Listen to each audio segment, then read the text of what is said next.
The last time I experienced the anger and the resentment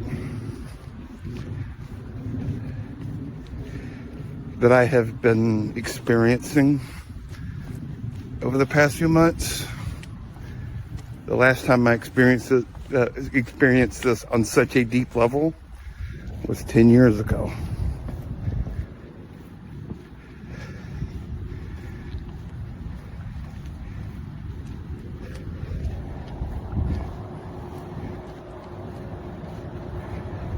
But I rebuilt myself after Dad passed away. I found my calling after Dad passed away.